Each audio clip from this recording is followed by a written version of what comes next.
you. Thank you, sir. Thank you. Yeah, thank you. Thank you. Yeah. Thank you. Nice to meet you. Thank you, Ed and Jane, for hosting us here today. Ed, I pulled up and I thought there's either a really good garage sale or a lot of really interested, devoted Iowans. So thank you for doing that. And also, I want to thank the Potluck Insurgency. They had me visit with them during the midterms, and so Roseanne and Janice, who hosted me, but also Tim and Becky, two good friends who connected me into this group, who are here today. Really quickly, I want to also just pay tribute to your member of Congress, Dave Loebsack. Yeah,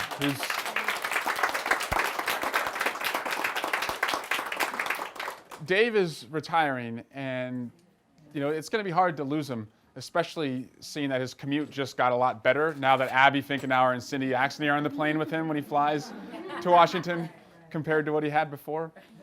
But Dave embodies what I call the promise of America, which is this idea that no matter who you are, where you're from, who you worship, what your parents did, that if you work hard enough, it adds up to doing better for yourself and dreaming bigger for your kids. And Dave, as you probably know, he, I think, was born and grew up in Sioux City and grew up on food stamps and made it all the way, to being a professor and then serving in the United States Congress. And he fought and will fight until the last day and even beyond for you every single day to make sure that every person just like him, if they work hard, it still means something in America. So you're very lucky to have him. I'm very lucky to have called him a colleague and a friend all this time. But what I want to do, and the reason I'm running for president, is to bring that promise of America to all Americans. Because I've seen across this country the teachers and the truckers and the nurses who are working so hard, but they're just running in place, can't catch their breath, and they don't believe that it's getting them anywhere. My parents believed in that promise. As Ed mentioned, my dad was a cop in Algona. My mom, she made dollhouses in our kitchen and baked wedding cakes that she sold to the community. And in our living room, had a very large but unlicensed daycare facility with kids running around everywhere. And they had a simple dream that if they worked hard enough, I'd be able to go off to college and be the first in the family to do so. They even put me to work at age 9 on a paper route so I would understand the value of hard work myself. And you can learn a lot about how well the American dream is working at 6 in the morning on your bicycle, riding through your neighborhood. I remember seeing big houses on my route and small ones. Houses with 2 new cars and houses with none. And a lot of houses that I just rode my little bike by that never received the paper at all. And I would circle on Sunday mornings homes for sale from the real estate listing section that I hope my parents could afford to buy so we could just root ourselves in the community. They had moved us from Iowa to Oregon, up and down California. I'd gone to 11 different schools and lived in 9 different houses before even graduating high school. And when I was 14 years old, I learned that they weren't moving us around so often just to punish me. Well, it felt that way. But they were doing it to chase better jobs and better school districts. And their hard work added up. We were able to root ourselves in Dublin, California, just outside San Francisco. To them, it represented that American dream of home ownership and hard work being fulfilled. For me, it was stability, and it gave me a chance to go off to college. Then I went to law school. I came back home and I worked as a prosecutor. And working in Oakland, California, particularly on homicide cases, and going into some of the roughest neighborhoods in our country, I saw so many places where, because we did not invest, because we did not believe in people, the promise of America was broken. At 31, I got elected to Congress. I was a city councilman in Dublin, California, where I'd come back home to. And when you get elected to Congress at age 31, the first job they give you is IT help desk. You set up all the Facebook and Instagram accounts. That's fine. I welcome that. Speaker Pelosi promoted me from that job and asked me to take the next generation of members of Congress and go out across the country and collect and listen to the stories of this millennial generation, learn from them, and be their voice back in Washington, D.C. So I went across the country. Dave Loebsack hosted me in Davenport. And I saw in so many places that the experience I had where I went to college and came back home is not the experience in a lot of communities. That in fact, for a lot of places, the best export is a young person who goes away to college and they never come back because there's no jobs or infrastructure for them to come back to. On a paper route from a courthouse and leading the next generation of Congress, seeing that promise of America not being fulfilled for all Americans.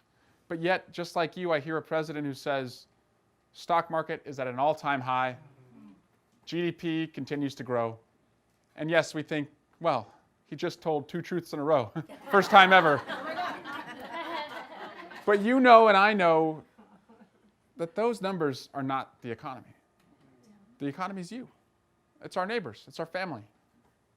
Are we doing better in the things that we can count, like savings, home ownership, being able to take a 2-week vacation after busting your back for 50 weeks a year, dignity in retirement, and even the things that you can't quantify so easily, like stability, inclusiveness, joy and optimism for your kids, and safety on your block. The things you work so hard to provide and you take a lot of pride in knowing that you're able to do so. And I'm not seeing those things as much anymore across America either. The only way to change that, and I'm really impatient about this, but the only way to bring that promise to all Americans is to get rid of the gridlock to gridlock governing, going from shutdowns to smackdowns and put-downs in Washington. And finally go big on the issues we take on, be bold with the solutions we offer, and do good in the way we treat each other and the way we govern. Go big, be bold, do good. I love it. Thank you, Sharma. So on healthcare, once and for all, we need coverage for all. Period. Coverage for every single American. When I was helping J.D. Schulten across western Iowa, I saw the Casey's General Stores where he had a hollowed out candy jar and a picture of someone in the community who was sick. And their only shot at getting well in the richest, most generous country in the world was the charity of a stranger at the cash register. My wife and I, we've got 2 kids under 2. Anyone with young kids or any grandparents here know when you've got young kids, you become like a healthcare expert. We spend our fair share of time at the doctor's offices and sometimes the ER. And I know never call my wife after she texts me and says she just got off the phone with the insurance company. That's a bad time to call her. I've seen the strengths and worse, the weaknesses and failures of our health insurance system. I believe a coverage for all model with a public option would do a couple things. First, it would require the government to be at the table and have an affordable plan for any family that wants it. But by having the government provide health insurance, essentially Medicare for anyone who wants it, it would also drive down the prices of the private plans through more competition and have a pool large enough that would allow us to cover pre-existing conditions. I really believe that if you like your plan, if you're in a union, that you should have the choice to be able to keep your plan. But if you're like so many of us who see premiums going up and up and up, or aren't getting covered because of a pre-existing condition that's no longer protected by this administration, you should be able to count on the government to be a partner in your health. But I hope the debate is not only limited to coverage, because I'm proposing that we invest in and find cures in our lifetime. I've talked to too many ALS, Alzheimer's, cancer, Parkinson's patients, and I see especially the next generation of people who are getting sick. A friend of mine, he's 38 years old. He's got 2 beautiful daughters. He was a federal prosecutor, and just recently told me he has ALS. And he represents a generation that is losing faith that Washington can be a partner as you battle disease. So he, just like so many, he's got his own foundation on the side. But you should be able to count on the greatest country in the world's government to find the unfindable, solve the unsolvable, and invest massively to cure the incurable. To me, that's public research dollars in genomics, targeted therapies, and data sharing. Use that, use innovation as a way to bring down the cost, extend the quality of life, and create a lot of new jobs across America. Go big, be bold, do good. On education, a child's zip code should not determine their destiny. I would invest federal infrastructure dollars in school construction. We've never really done that. Locally, Harkin proposed that. We got some of the money in our school district. Today, the federal government is not only investing less in bridges, roads, and tunnels, but we're seeking to privatize education. And I think we've got it upside down. I've seen the communities, especially the reasons why my parents kept moving me so often, was because in most communities, it's the local property tax dollars that fund the schools. And in states like Iowa, the investments are becoming less and less from the states. If the federal government invested infrastructure dollars for school construction, it would free up resources to recruit and retain teachers, to provide students with the resources like the tablets and the labs that they need. Still, make local curriculum decisions yourself, but recognize that modernizing and renovating the schools is the best way to give our kids the agility of skills they need for this new economy. And when it comes to college, especially here near a college town, that word should no longer be associated with what I think you associate it with. Debt. It should be associated again with opportunity. We will have a college bargain. If you go to a public university and you do work study for 4 years all the way through, and you come out and take your first job, but also do volunteer service hours in communities that need it, debt-free education. Nice. You work for college, we'll make college work for you. And when it comes to the 40 million people who have $1.3 trillion in student loan debt, and I'm paying down just under $100,000 of that, we see so many dreams deferred. We want those dreams to be realized, of starting a family, buying your first home, taking a good idea and turning it into your own business. You know, student debt today is like a first date conversation. No, it really is. Young people are talking about, like, well, how are we going to make this work? I want to change that. The lessons and memories of college, those should last a lifetime. The debt should not. Two things we can do.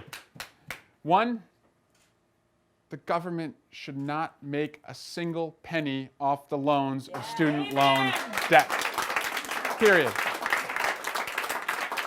And two, sign into law bipartisan legislation I'm already working on that would allow employers to contribute tax-free, just like a 401k, to their employees' student loan debt. More money, more pockets at the end of every month.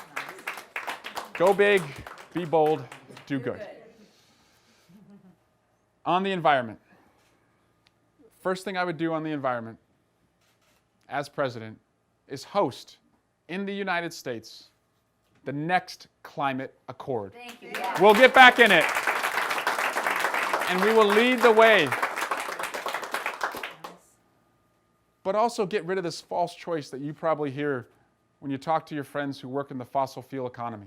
Because they've been told, and our failure to invest has led to this. You can decide to have your job or address clean air and clean water. We can do all of that.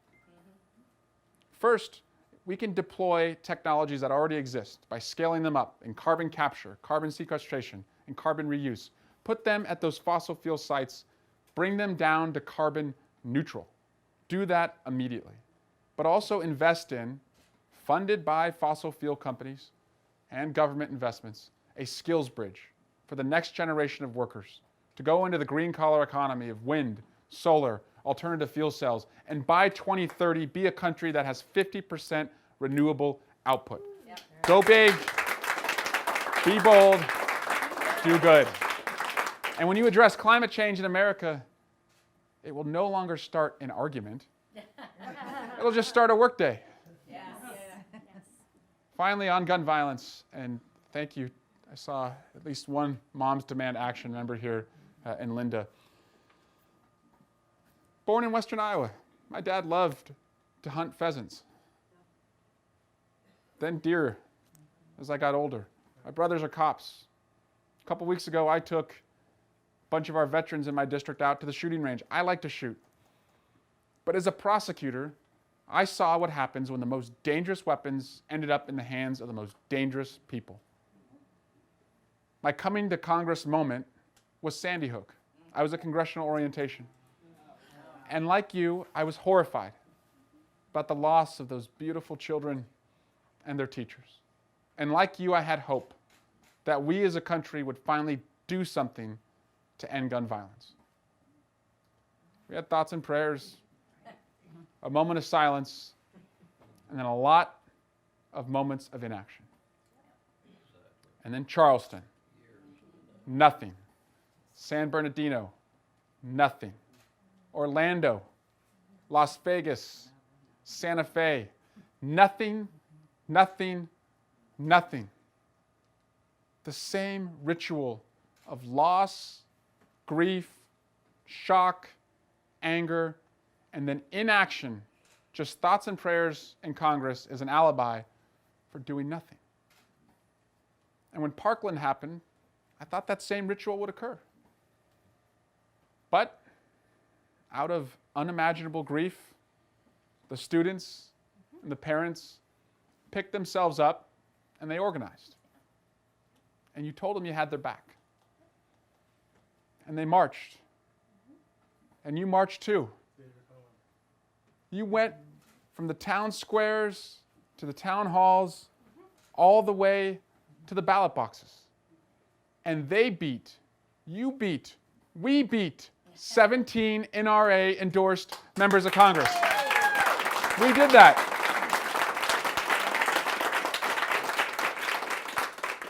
So no more negotiating down. After Sandy Hook, we went for background checks. Republicans said no way. After Orlando, we had the crazy idea that if you're on the terrorist watch list, you shouldn't be able to buy a gun. They said no way. And then after Las Vegas, when a semi-automatic assault rifle was converted into a fully automatic assault rifle, we said, well, maybe we should ban the tool that lets it do that. And they said no way. When the voters and the moms and the students were telling us all along, you're going the wrong way. You should be negotiating up. So here's what we can do. We just passed background checks in the House. My pledge to you, make me your nominee, and you will see me all the way up till Election Day to help you beat Joni Ernst and pass it in the Senate. We will do that. We will do that.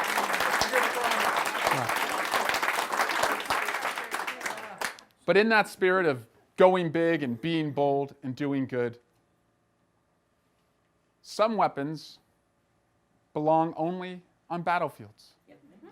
So we can keep our pistols, keep our shotguns, keep our rifles, but let's ban and buy back the 15 million assault rifles that are in our communities today.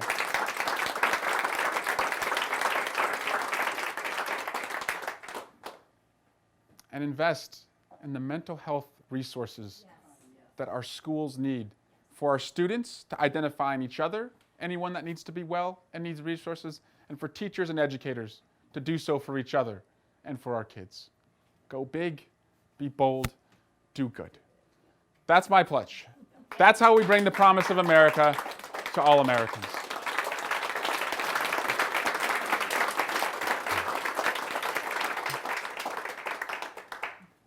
And if we get that right, we not only will be on defense, and we're in a much better position with the majority you gave us to be on defense today. We can protect healthcare cuts, more corruption and graft and nepotism. We can restore the 4 freedoms that Franklin Roosevelt promised every man, woman, and child in America. The freedom of speech, the freedom of worship, the freedom from fear, and the freedom from want. They've all had a wrecking ball taken to them. We'll restore those. But let's go so big, be so bold, do such good, that we add a 5th freedom, a uniquely American freedom, the freedom to dream. The dream my parents dreamed for me in Algona, Iowa. The dream every Liberty family dreams for their kids. That if you are free to learn, free from violence, free to vote, free from discrimination, and free as a 9-year-old on your paper route this morning, freezing your little face off, looking at the biggest house on the block and believing this is still a country where your hard work could add up to living in that house one day, then you're free to dream. That's the promise of America. Help me bring that promise to all Americans. Thank you so much. I'd love to take any of your questions. Yes. So I have to ask. Yeah. Where do you stand on impeachment? Yeah. Where do I stand on impeachment? We're going down the road to impeachment. It's not a road any of us, I think, wanted to have to go down. But if we want to save our democracy, it's probably the only road left to go. I mean, I'll tell you. But the Senate is controlled. How will you do that? Yeah, I It's think just we. like Bill Clinton all over again. Yeah. Well, that bill wasn't. Well, Yes, she said it's just very like Bill different. Clinton all over again, and I would say, how did that work out for President Gore? Yeah. Right? I mean, they did it for the worst reasons Yes. and were rewarded. I think we have to do it for the right reasons and have no regard for what it means politically. But I want to just walk you through how I'm looking at this, because I've certainly not been one out there saying, like, let's rush into impeachment. I've got to prosecute the case, Right. being on the Judiciary Committee. But in our democracy, the first check is you. Most of us, I imagine here, did not vote for Donald Trump. All of us respect our democracy and how it works. And so the next check after that is the legislative branch and their power of the purse and their ability to use subpoenas and conduct oversight. And we're trying to do that. And what does the president say? I'm not responding to a single one of them. The Attorney General this morning says he's not coming to Congress now this week to testify about the Mueller report. So if the will of the voters is not being respected, if the power of Congress is being overridden, there's really only one other thing you can do. Again, we're not going to do Donald Trump justice, because if we did Donald Trump justice, Donald Trump would be impeached by now. We're going to uphold the rule of law. But if he backs us into that, and he is, and I think, as I said, we're on that road to doing it, he's going to be impeached. Now, whether he's removed or not, if he's impeached, I don't know where the country will be. But I promise you, you've already done the hard work. The sun's beginning to rise again in America because you sent us 2 members of Congress in Iowa. And Donald Trump is not going to be president in 2021. Period. He's not. Yeah. Scott, yeah. Could you talk a little bit about what your foreign policy Yeah. might be like? You could pick the Middle East, Yeah. Afghanistan, up to you. Yeah. So on foreign policy, we will always be the strongest military in the world. However, we can do that without spending as much as the next 7 largest countries do in the world on their military. The best way to reduce what we spend on our military is to be able to know who our friends are. I've been on the Intelligence Committee. I've gone to the war zones. I've taken the classified briefings. I've met with foreign leaders. I know the benefit of having friends, and I've seen the cost of not having friends. And if you look at our foreign policy today, the way that a parent would look at their child on a playground, and for me as a parent of 2, everything's a parental metaphor these days. Here's what it looks like. Your kid has gone from hanging out with the honor roll kids, the British, the French, the Australians, to now all of a sudden we roll with the detention crew. The Russians, the Turks, the North Koreans. And the cost of that, sir, is not just bad company and bad policy. We're going to have to spend more. We're going to have to spend more here at home when we rip up treaties that reduce the amount of nuclear weapons and missiles. We're going to have to spend more here at home if we can't count on NATO. And we're going to have to spend more here at home if we ask the Japanese and the South Koreans to pay us more for us to have a strategic presence into North Korea and into China. That's all going to have us spend more here and less on tablets for our kids and affordable prescription drugs for our seniors at the checkout stand. So I will be not just president, but the other job is commander-in-chief, who will have a strong military, but on a playground, the toughest kid on the playground is not the bully. It's the one who has the most friends. And we're going to get our friends back. Yeah. Sorry, yeah, Pat, yeah. I just want to follow up with that question. Speaking of our friends in the Middle East, Israel is because of the current administration, is becoming more and more hard right. Yeah. And they're threatening to annex all of the Yeah. West Bank. Well, not all of the West Bank, Yeah. but unless you understand this, the whole situation, it's hard to explain exactly Yeah. what part of the West Bank they're going to annex. Yeah. And also the Golan Heights. Yep. And I was reading yesterday that 60% of Democrats and 46% of Americans overall now believe that we need to look at sanctions for Israel. What do you think about Yeah. that? Yeah. So on the issue of U.S.-Israel relationships, first and foremost, I will be a leader who denounces white nationalists and anti-Semitic people even when they praise me. I will denounce Islamophobia even as it is emboldened across the globe. But I will also insist with our friends in Israel that there not be any further geographical changes until we have a two-state solution. Yes. No more. So I did not support moving the embassy from Tel Aviv to Jerusalem unless it was part of a two-state solution. And how would you enforce that? So again, I want to just start with Israel is our friend. They're the only democracy, and we want to see more democracies in the Middle East, but they're the only democracy in the Middle East. I've been to the Palestinian areas. I've been to Israel. First and foremost, I'm going to fire Jared Kushner. He's not going to be on the job anymore. But I say that a little bit in jest, but this is a serious issue, and it requires serious minds and scholars and experts to work on it. Israel is a country who we provide a lot of aid to, so militarily they can defend themselves. That should come with expectations that they will be serious about a two-state solution. I do not think this current prime minister is serious about a two-state solution. I will also restore aid to the Palestinians that the Trump administration has pulled back. Thank you.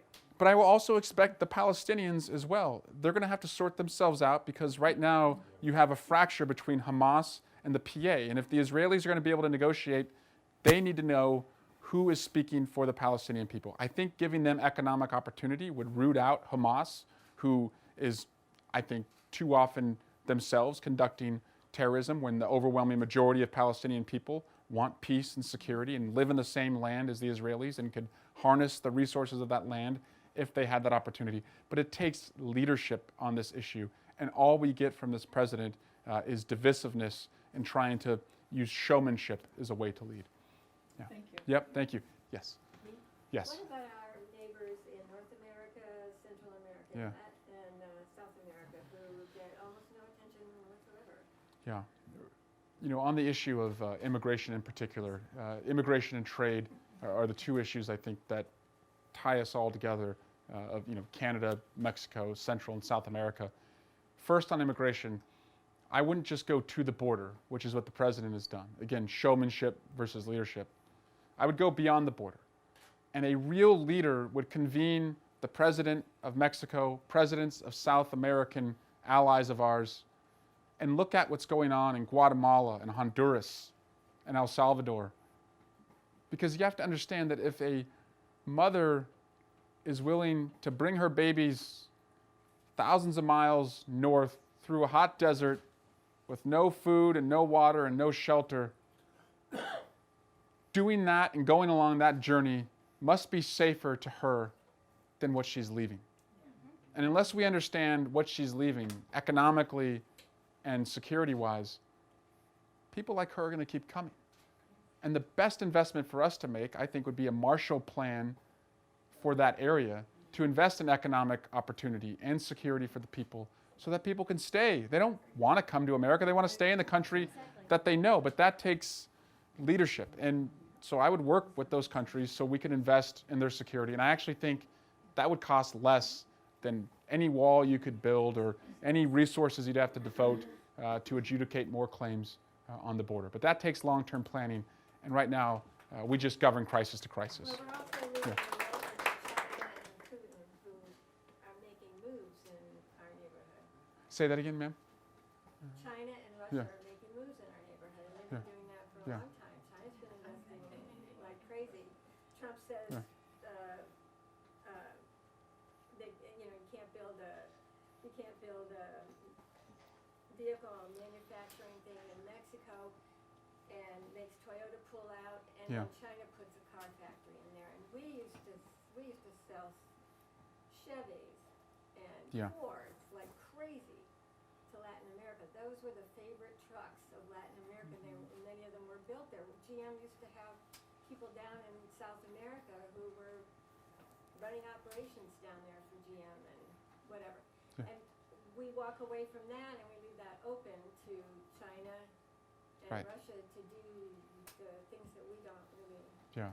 want Well, them to do. you see that America first is America isolated and America alone, and it's not working for Americans. Again, I believe in collaborating and working together, putting our country's priorities, up here, but also recognizing that unless we have relationships with the 95% of the world where we need to sell our goods to, that you're going to isolate us, and that is not in the long-term interest of the American worker. That may sound good at a rally in Wisconsin, like he had last night, but that doesn't address the needs that they have tomorrow Well, when they they are need. also yeah. Americans, and Yeah. it annoys me when they say, go back to where you came Yeah. from, you're not American. They are Americans, they're all Americans, they're all American continents. Yeah. And we need to get over that, Yeah. and a lot of it is probably racial discrimination. Yeah.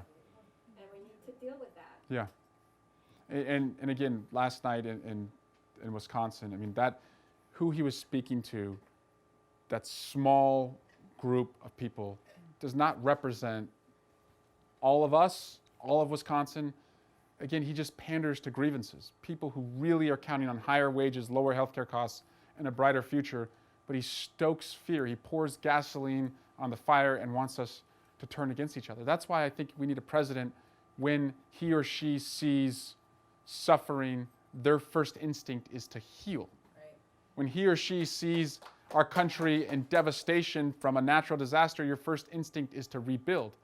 And when you see division, your first instinct is to unite. That's what we need in a president. That would solve a lot of those issues. Yes, sir. Join. I'm wondering what you think we can do in this country to reduce the hyper-partisan gridlock that we are suffering from. Yeah. And it seems that there's no way out from. What ideas do you Yeah. have about electoral reform? Whether it's abolishing the Electoral College, or maybe Yeah. the Fair Representation Act that's currently or was in the House. Yeah. To get rid of gerrymandering. I mean, what are your ideas on that whole realm of things to get us out of this situation? Yes. I'm the son of two Republicans. I married a Hoosier from southern Indiana. I had to reach across the dinner table before I ever reached across the aisle. But in Congress, no, I'm serious. I go on Fox News just so my parents can see me on TV. But in Congress, I have a record before Donald Trump was elected, when we were in the minority, of passing legislation with Republicans. No Democrat passed more bills in their freshman year than I did when I was in the minority. I led a bipartisan working group called the United Solutions Caucus. I've pledged that as president, I would have a blended cabinet. Republicans, not just one. Not because it would make my life easier. And we'd have to probably send a search party out to find enough Republicans to put country over party. But I believe if you're going to have credibility on day one for these democratic reforms that are going to need to be put in place, you're going to need at least 2/3 of the country bought in with you. Now, there's some who will never, ever part way with Donald Trump. But there's a lot of never-Trumper Republicans. I think we have time for Yeah, go ahead. one more But I want to have credibility with them. Stick to my principles, but lift us out of this deep, dark hole, move us forward, and be able to look most Americans in the eye and say, we're doing this collaboratively. Yeah. Yes. So I'll give you an issue that should Yeah. be able to unite people Yes. between Republicans and Democrats. In California, there's a huge population on the streets. Yeah. Majority of them are people living with untreated Yeah. and undertreated mental illness. What do you see as possible solutions for us to change that horrible situation? Yeah. Invest in mental health resource centers. One in places that would be in treatment facilities. Not rely on jails. A jail is not an in treatment mental health facility. And as a prosecutor, I'm sorry. that's okay. Yeah. Yeah. He's the one. Yeah. So immediately do that and look at opportunities across America to do that. But I really believe, as a city councilman, I don't know if anyone here has ever worked with community development block grants. But I saw working with community development block grants that was an excellent way to decentralize resources. I don't think there should only be one place in the community where someone could go for mental health services. I think our firehouses, our schools, our churches are all places that should be able to apply for and be mental health service providers, places of trust in the community where people could go. And especially, as I said earlier, in our schools. Kids today, they are so stressed out. I mean, more than any time ever. And we don't have the resources for them to identify it in each other. And they tell me that if I want to go see a counselor about this, it's like a 4 or 5 week waiting list to even be seen. And you can imagine what happens if it's undiagnosed and not treated. So it's something I think about a lot. But one, I think, as I said, having inpatient services from federal dollars, but 2, increasing the community development block grant funding so that we can have more outpatient facilities across America. Can I just tell you 3 quick things about my team here in Iowa? Our chair of our Iowa campaign is Vicki Brown. She's the Blackhawk County Democratic chair. Our organizer here in the Iowa City area is Jordan. Jordan's right here. Many of you know Jordan. And I am proud that our staff have voted and are recognized as Teamsters in Iowa Local 238. So we're in the labor movement ourselves. So join us, please. It's going to be a long journey. I just ask that you stay engaged, consider the case we're making of going big on the issues, being bold with the solutions, and doing good again. And you can sign up by texting BOLD to 555-888. Text BOLD to 555-888. And I'd love to link arms with you and go all the way to November 2020. Thank you again. Thank you, Ed. Thank you, Ed and Jane. Thank you. Thank you. Thank you.